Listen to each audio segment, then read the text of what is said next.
expensive, but your phone bill should be. TextNow offers free talk and text plus free data for essential apps. And when the free data isn't enough, flexible data can be added with a click of a button. Unlimited data passes start at just 99 cents. So ditch your expensive phone plan and join over 100 million users who are already saving big. Download the TextNow app to get started.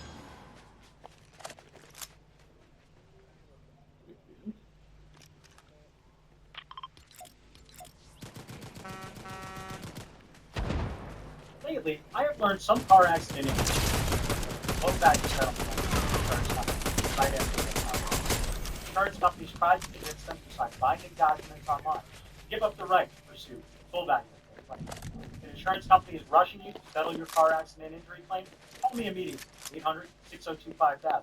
Do not sign anything until it's I do not help you with my goal. Insurance company doesn't take advantage of you during difficult times. Myself, again, name's Rocky for a long time. I love you. I appreciate you. I'm out with you guys later.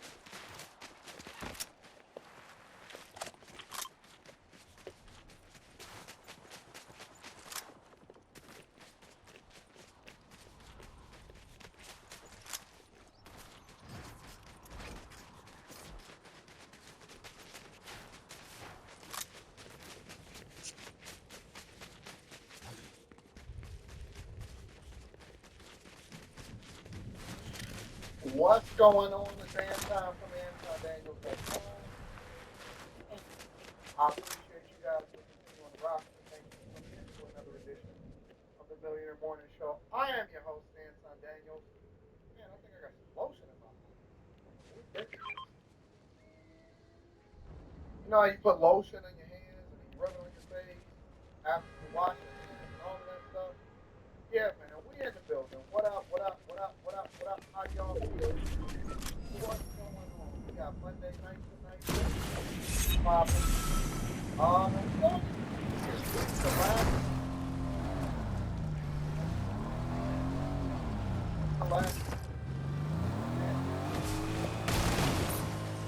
Haven't can never get a second, never get a hour, never get a back.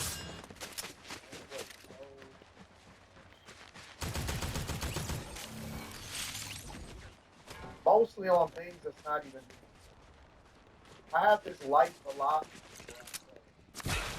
I like to focus 98, 99% of my time on the things that I actually love and enjoy. Versus spending 1 or 2% of my time trying to fix situations. I'll run 100% with my next 40% versus things that don't. That makes sense. Anyway, up here to last Monday of 2024. I appreciate you. Please stay healthy. I'm Neil County Clerk of Court. What's going on? What's up, Astrid? 2025 on the way to a self-made forever. Any middle building. What up, what up, what up, what up? All of my friends and family. Make sure y'all just like the house. Just one day. One day. Feel like the house. Nothing like that. One day. They're both here. Let's just go ahead and go in. The first time here. Don't worry about it. And you have to know the case. Wednesday, Thursday, and here versus what? That's the other day. I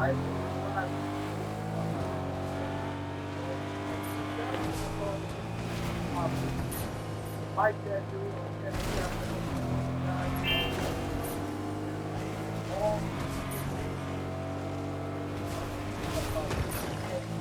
that's it. I've ever met my entire life. Let me also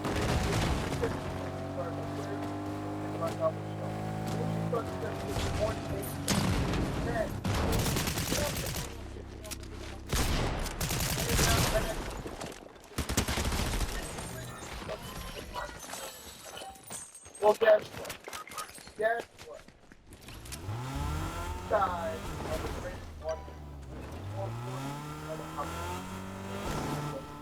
Alright? So do not say, you are going to win. You guys are pretty,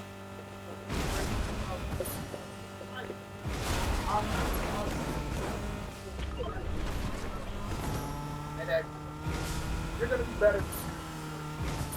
This is going to be the greatest year of your life. This is going to be the greatest year of your life. One more time. I got a first down. This is going to be the best year of your life. Maybe so far.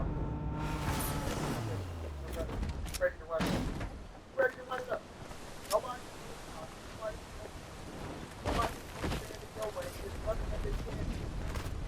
You are your own worst enemy. So the only person that you not is, I don't care who it is, like your life. Your baby mama, your girlfriend, your boyfriend, your husband, your wife, your friend, your family, yourself. Nothing that nobody is going to stop the best version of yourself. But it takes every day you got. Every day you gotta go. I don't care what happens. I don't care what happens. I had to go on this and I have my laptop.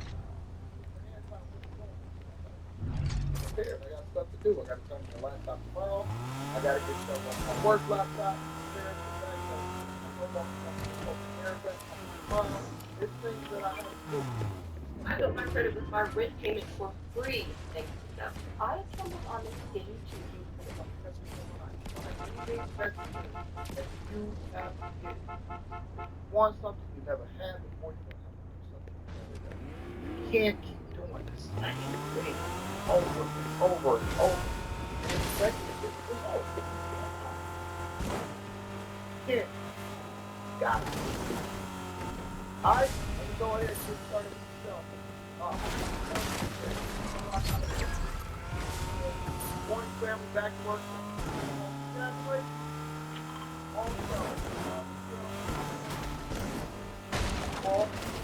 Peace, thank you for the building that says morning. Life is the research, love the content and information you bring while other platforms do not show. And this is my first time on the live. Welcome, life is the work, brother. We're gonna run it up. Alright, so I got a full show for you guys today. We're gonna talk about a lot of different things, including the plane crash in South Korea. We gotta go over homeless. We gotta go over California. The worst governor.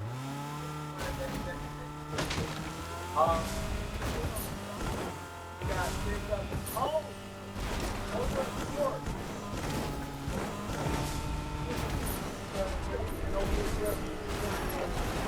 Gotta talk about that.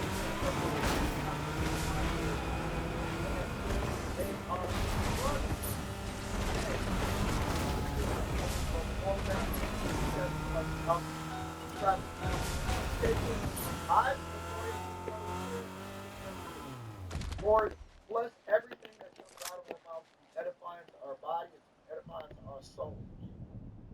Give us growth. Give us endurance. Give us character. Give us wisdom to know when and when not to do these things. Be wiser, smarter, not just reckless. Remove emotion. Remove the emotional decisions, but replace them with logical decisions. That's going to be in the best interest of ourselves and people that's around us. All right, y'all, let's go ahead and get started with the show. We don't necessarily think we need to get in the entire segment too, but we definitely want to see y'all in the room what's going on in the street. All right, first things first. Know the state of what the United States of America is in the world. The state of what human beings are like. New York City, infant found abandoned in a tow bag outside. Police need your help finding a person who abandoned a baby this happened in the Bronx. That infant baby girl was found wrapped in blankets inside of a tote bag, which was left outside of an apartment building. Let's get right to good news. Briella Commissary, she joins us from the Longwood section of the Bronx with more. And Briella, do you remember the baby girl's name this morning? She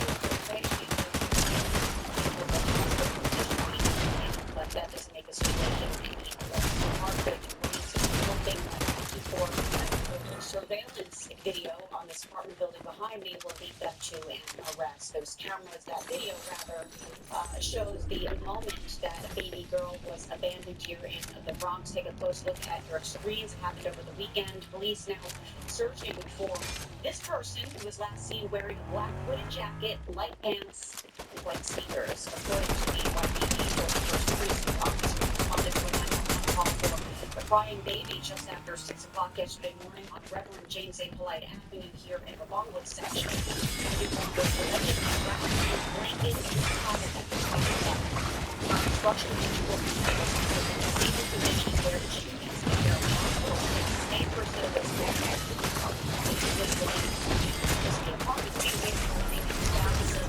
he was at the mosque early in the morning when his neighbor calls to alert him about the shocking discovery.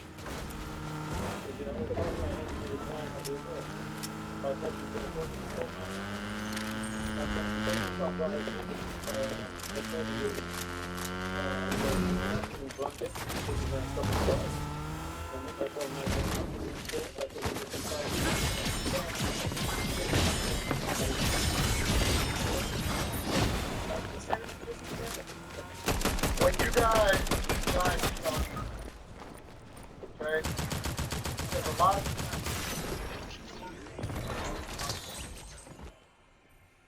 this is a life person that you decide to have children with. Please do not make your children pay for the decisions that she made bad. This is not a taken lightly. I know a lot of y'all just want to have another baby mama that look like you.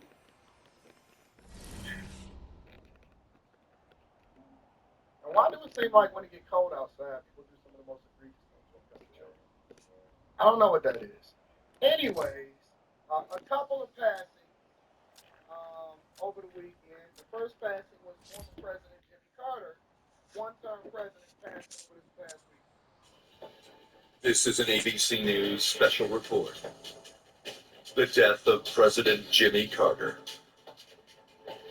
I'm Mary Bruce at ABC News headquarters in New York. We are coming on the air at this hour because we have just learned that former President Jimmy Carter, the 39th President of the United States, has died. He was 100 years old. His passing comes when I was younger. My calling was to play football. 77 years in childhood sweetheart, the couple inseparable in life and even in death. Jimmy Carter attending his wife's memorial service, determined to be there, to be with her, despite being in hospice care since February of last year. The service for Mrs. Carter also attended by President Biden and First Lady Jill Biden, along with the former President Bill Clinton, former Secretary of State Hillary Clinton, and former First Ladies Michelle Obama, Laura Bush, and Melania Trump. The former president had several health setbacks in recent years. The Carter Center announced after a series of short hospital stays, he had decided to end further medical treatments. He chose to receive hospice care at his home for the remainder of his life. Rosalind Carter also entered hospice care in the final days of her life after being diagnosed with dementia. A lifetime together, the couple celebrated their 77th wedding anniversary in July of 2023. A one-term president, Jimmy Carter faced domestic setbacks, a challenging economy, and the Iranian hostage crisis during his 4 years in office. The former president and first lady, though, may be best known for what they accomplished after their time at the White House. Jimmy Carter transforming the traditional role of ex-presidents by remaining a public figure and traveling the globe as a fierce defender of human rights through the establishment of the Carter Center. Like her husband, Mrs. Carter was devoted to public service. She was also a staunch mental health advocate and humanitarian. A lifetime together, they were partners in every sense of the word. Yeah, that's a good life. That's a full life. Isn't it crazy how it's rare for people to actually live a full, good life? Like, you might even get one or the other, but a lot of times you don't usually get both. You don't usually get people that live to be 100 years old, especially today. You have a less of a chance. You have a greater chance of dying before your 21st birthday, especially if you're born in certain areas, than you do of living 100 years old and good and being able to pass away. That's a relatively good life. Like, that's not nothing to mourn. That's not nothing to get sad about. That's not any of that. That's honestly, that's a celebration. We spend more time focusing on how you're gonna die. I remember they had a series called something 100 Ways to Die, something like that. We spend more time focused on how you're gonna pass away than we do on celebrating and enjoying life. If you can get past at this point, if you can get past 75 without having cancer or limbs cut off or accident where they maim you, you ain't had no Parkinson's or nothing like that. When Bruce Willis out here shaking, all of these actors are going broke, they gotta go back to work. People complaining about having to return to work and all of this stuff, man. Listen, it's tough out here. Also, Greg Gumbel passed away. He was 78. That's a pretty full life. Some sad news to report. Legendary broadcaster Greg Gumbel, a widely respected and groundbreaking voice for the past 3 decades on CBS Sports, has died after a battle with cancer. Gumbel is most well known for covering the NFL and college basketball. Along with Phil Simms, he formed CBS's lead NFL announcing team for 6 seasons and called 2 Super Bowls. In 2001, he became the first African-American to do play-by-play for a major sports championship in the United States when he called Super Bowl 35 for CBS. For more than 25 years, he was a staple for college basketball on CBS as a studio host, most notably from Selection Sunday all the way through the Final Four. His historic career of over 50 years brought him to other audiences. He worked both the Summer and Winter Olympics, the World Figure Skating Championships, and he once had play-by-play duties in New York for the Knicks and also the Yankees. The family put out a statement on Friday, which reads in part, "It is with profound sadness that we share the passing of our beloved husband and father, Greg Gumbel. He passed away peacefully, surrounded by much love after a courageous battle with cancer. Greg approached his illness like one would expect he would, with stoicism, grace, and positivity." David Burson, president and CEO of CBS Sports, also put out a statement. The CBS Sports family is devastated by the passing of Greg Gumbel. There has never been a finer gentleman in all of television. He was beloved and respected by those of us who had the honor to call him a friend and colleague. It is an extremely sad day for all of us at CBS Sports and the entire sports community. We will miss Greg dearly and send our deepest condolences to his wife Marcy, daughter Michelle, and his entire family. Is 78 years old. Is that a? I know cancer is not necessarily that's all that's and then people are actually voting. They were trying to say that they were one hard thing. Pay attention to what was going on right every day. When you go outside the country, I think it's probably more prevalent inside of Japan than people know.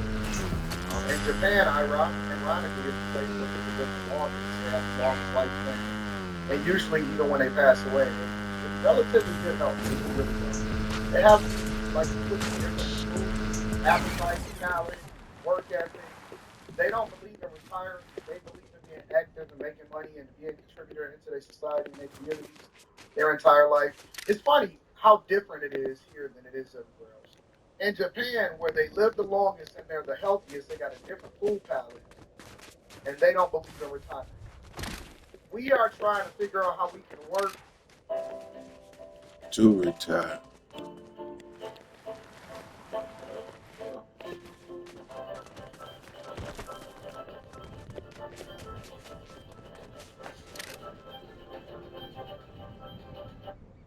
They look at me completely funny.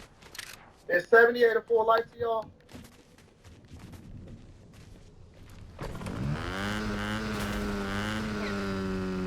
Anyways, ladies and gentlemen, that's your quick hits, all right? So, just wanted to give some acknowledgement to some of the legends that came before us, bring y'all the news on that front. Let me read some of these super chats, and then we're going to continue on with the show. Shout out to Jerry, my girl, my favorite girl, says there are safe haven laws in every state. There's absolutely no excuse for this. God bless his baby. Crazy, man. Shen C, shout out to you. Salute to you. Roy Pierce says, thank you. What you do? I'm like, you want to take it back to me? Oh, that's pretty dope. I appreciate it. Chase Barnes says, happy Monday. AD&D.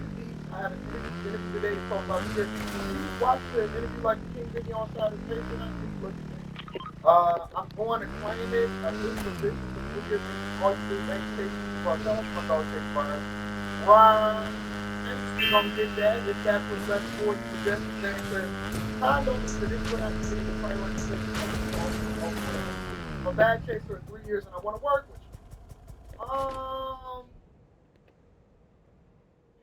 When I open back up coaching, the people that get priority is the people that were reoccurring calls. Because you're a chaser, obviously I take that into consideration, and I look at it on a case by case basis. So, but the people that I always want to reach that out to people that were on a reoccurring call because they were dedicated to it, and then I figure it out from there. So, if you are a chaser, obviously I take that into consideration. Saucy says my neighbor just passed at 94 years old. That sounds like a life well lived. That sounds like a life well lived. Make sure y'all hit a like up for the algorithm, subscribe to the channel, turn on notifications. And let's get to it. All right. So the first thing that I want to address, and the first thing that I want to bring forth, is this plane crash that happened over the weekend. All right, South Korea, plane crash, and the people died. They say it's two people that survived. 149, I believe, people passed away. But they're saying that the plane crash, the thing that killed them was a concrete wall. Check it out. South Korea's acting president has declared 7 days of national mourning as details continue to unfold surrounding South Korea's deadliest air accident in decades. Officials have confirmed that a Mayday call was made by the pilot of the inbound flight from Bangkok due to a bird strike on the aircraft before attempting an emergency landing. 179 people died in the crash. Two crew members who were in the tail section of the plane incredibly survived. The NTSB now leading a team of U.S. investigators. So much for what they call first class. Investigators to assist South Korean authorities. CNN's Mike Valerio is at the crash site in Mulan, South Korea, and has this report. Well, we're getting a better sense of how expansive the debris field is, and right now we're only a couple yards away from the epicenter of the debris field. That is the tail section of the Boeing 737-800. It managed to survive relatively, and I stress relatively, intact, 15 yards high. And this is the section of the plane where the two survivors were pulled from, rescued by first responders minutes after this plane was engulfed in flames. So we're going to pan to the left. That's where you can see this massive yellow crane that will be charged with moving pieces of the wreckage. So we're going to pan down, and you can see parts of the aircraft that were hurled, jettisoned beyond the cinder block perimeter of the airport. And this is what investigators from South Korea, the NTSB from the United States, will be pouring over, scouring over, as they investigate certainly what went wrong and were there any mechanical issues that contributed to the landing gear not deploying. But, I think we got a better sense during the day as we pan further to my right, just showing you that some of this debris was pulled from the aircraft a distance longer than a football field. Just to give you the sense of the force of this crash, during the daylight hours, we saw tray tables, yellow inflatable vests, seats that were mangled, and members of the military that were combing this area that we're looking at after sunset, looking. And bodies. Oh, that in there. And bodies. When you get on a plane, most of the time, you know what's so funny? We get so much visibility. Let's just say, for example, plane crash or something like that. That is going to get a ton of visibility. That's going to be a thing that's going to be front page news. Oh my God, plane crash, Boeing 737. You are like die in a car crash. Or if you're driving to Chicago on the long hood on the south side. You're like 200 million times more likely to die in a car crash than you are in a plane crash. And they're going through and they're giving you the insight that we're going to get to that in a second, but you're like 200 million times more likely to die in a car crash than you are in a plane crash. But because of the way that they market it, we're more scared to jump on a plane than we are in a car. Ain't that crazy? We just get in the car and we don't even think twice about it. I know I do. I'm not afraid. I like having with lovers.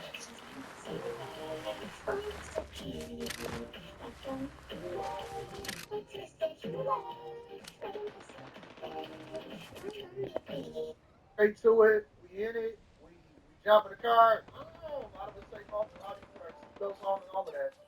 But you are way more at risk. We want to get our kids licensed when they're 16 years old. You're way more at risk than trying to fly a plane. So I don't think that this necessarily means that you should be fearful of flying. But let's get more to the For potential human remains, looking for passengers' belongings, and cataloging. somebody said you better start asking questions instead of believing all the okay. You ask questions. Let me ask y'all a question. I like to come up with my own theories based off my lived experiences and looking at the details of a lot of different things. Maybe not this one so much though, but I come up with my own theories on a lot. Let's say, for example, you start asking more questions, and then what? And then what? What you gonna do about it? Just be curious. Because I'm not gonna be curious that start getting woke, and then what? When you wake up and then what?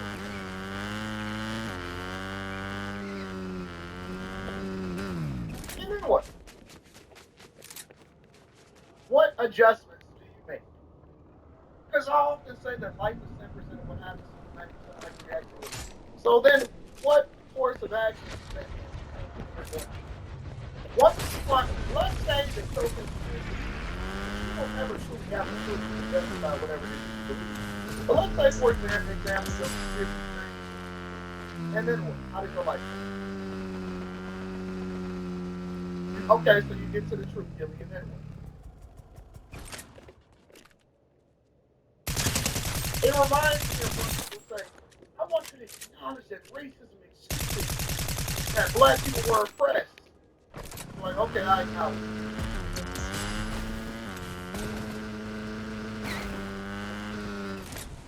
Do you feel like a lot of times, the chat is my co-host, and I like to ask questions or I like to have conversations and go back and forth. And I'm not criticizing, right? This is one of those instances I'm genuinely asking questions on what happens next.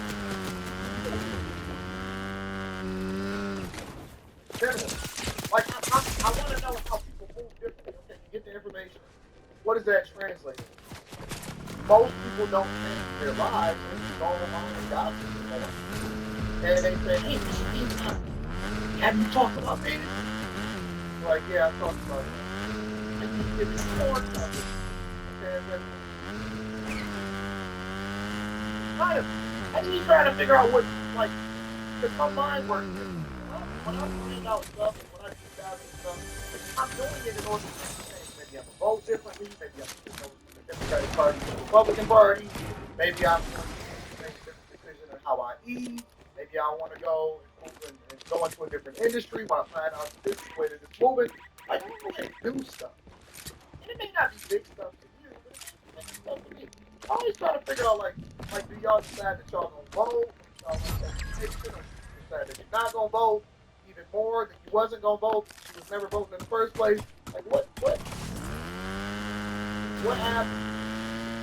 Because even the biggest conspiracy theorists, honestly, are people that don't participate in the legislative process. They don't participate in the political process. They just be told, y'all better wake up. I'm like, all right, my eyes is open now. Certain elements of the aircraft, certain pieces of the aircraft. We are waiting for the NTSB team to get on the scene to begin their work. That is the next part of this equation when it comes to the investigation, figuring out what went wrong. And we do know that one of the black box components has been damaged, and it's questionable, an open question rather, whether or not it will have to be sent to the United States for examination. Somebody said, let me get back to this point, Brad. Somebody said the next step is to prepare yourself for what is to come. Like what? How are you going to prepare yourself? I was thinking about it last night, and this is the honest to God truth on my father's grave. I was thinking to myself, man, what would I do if it was like a zombie apocalypse? And then I was playing out all of the different scenarios, whether I was in the suburbs when it happened, or whether I was in down here downtown or whatever. And it's like, I was thinking about all the previous movies where they had a zombie apocalypse, like 28 Days Later, and World War Z, and Walking Dead series and stuff like that. And I don't know, my brain just be going to different stuff. I don't know, maybe it's something I've seen on TV or whatever. I know it was a new movie called 28 Years Later that's about to come out or something like that. And you do what you can until you don't do nothing no more, I guess, right? Like, what would happen if there was a nuclear fallout? What would you do? It's like, you die. I don't know. You know what I'm saying? If you didn't proactively prevent the person in office that's ultimately going to press the button for a nuclear fallout, like, you prepare yourself for what's next. Without the ones like you working tirelessly to keep things running, everything would suddenly stop. No matter your industry, Granger's here for you with professional grade supplies. Call, click Granger.com, or just stop by. Granger, for the ones who get it done. You know, they went to the airport that day and they said, man, I'm about to fly into South Korea and I'm about to get it, have a good time, and I'm about to go visit friends and family, and maybe some people would consider themselves hardcore bros and sticks. None of them knew. None of them knew. Ignorance is kind of a blessing for these things, because none of them knew what was going to happen. If you were able to predict this was going to happen, if you knew what your last day on earth was going to be, how would you live it? Because we're supposed to be living our lives, and this is why I leave it all on the flow. We're supposed to be living our lives as though every day is our last because we don't know what is going to happen. We take life for granted a lot of times, right?